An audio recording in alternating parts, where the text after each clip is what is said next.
ਵੀਰ क्या हाल है तुहाडा ठीक है अज असां गए बैठे हैं दरिया के किनारे मच्छी पकड़ने पे हैं ते नाल अज तक अपने वीर का ठेला दिखेंदे हैं भी असां अपनी ज़बान ते एक रेड़ी आखूं ते उर्दू ज़बान ठेला आते दुकान आते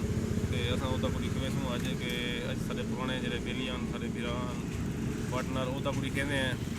ते काफ़ी देर बाद आपको पता है पहले भी काफ़ी देर बाद सब तक नज़र आया हूँ वाला तकरीबन कोई महीने तन 1.5 महीने बाद वाला तक नज़र आता है वो तक दिखेने हैं उन्हें रेडी दिखेने हैं सारा कुछ दिखेने हैं तक ये हैं जैद भाई के काक भी हैं तो जैद भाई उन्होंने जरा ना रेडी लाई बैठे माशाल्लाह कि अपना गुजारा सही की पे ये है जैद भाई की रेडी बाकी अज काफ़ी दिनों बाद मैं कि चलो अज जैद भाई को भी सामने घेरना भी थकने ये जैद भाई के काक लगे पे ये माशाल्लाह सी जैद भाई आप वो दोनों यार बैठे थे जैद भाई तक एक बई शाह भी दिखाऊँ कि जैद भाई दू कारोबार करने पेन के मच्छी भी नाल पकड़ने पेन के नाल जरा ना दुकान भी नाल चलने पेन माशाल्लाह सही ज़बरदस्त काम की बैठे ये सी जैद भाई का समान तो जैद भाई को पुछते हैं भी किमें गुजारे लगे पेन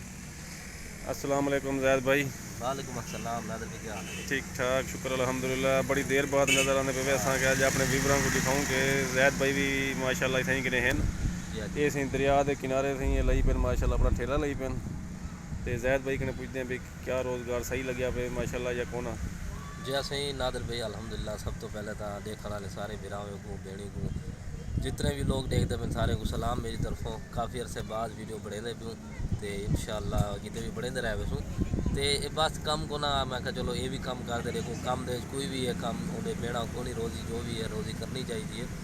तो जड़ा है इंशाअल्लाह अगीते भी जड़ा हो से चंगा कम जरा भी हो सो करेंदे रहे वैसू वो तो इंशाअल्लाह माशाल्लाह भी करना पौंदे रोज़ी की खातर तो करना पौंदे भी इंदा गुजार बसर सही चलिया पे माशाल्लाह या गुजारा ही है जी हाँ बस सही है शुक्र अल्हम्दुलिल्लाह जो मिलता पे जो नसीब दा है ज़बरदस्त अल्हम्दुलिल्लाह अल्लाह पाक दा लाख लाख शुक्र है शुक्र अदा करना चाहिए अल्लाह पाक दा जी बाकी हुण सी सर जैद भाई का दूजा जो काम है वो तक दिखे दरिया मैं डोर हथे च आके तक दिखाना पिया कि जैद भाई नाल मच्छी भी पकड़े पे जैद भाई कने पुछते हैं कि मच्छी खाती भी है या इवें हाली डोरा इवें लाई बैठे जैद भाई इतना कि जो डोर सट्टी बैठे हुए कोई मच्छी पकड़ी भी है या इवें जी सही मैं परसों जी है 2 मच्छियाँ पकड़ियाँ तकरीबन एक पाइया तो ज़्यादा है एक अद्धा किलो तो ज़्यादा यानी कि 3 पा तकरीबन यही भी तो दो ही मिला दे किलो मच्छी यही भी काफ़ी अर्सा तो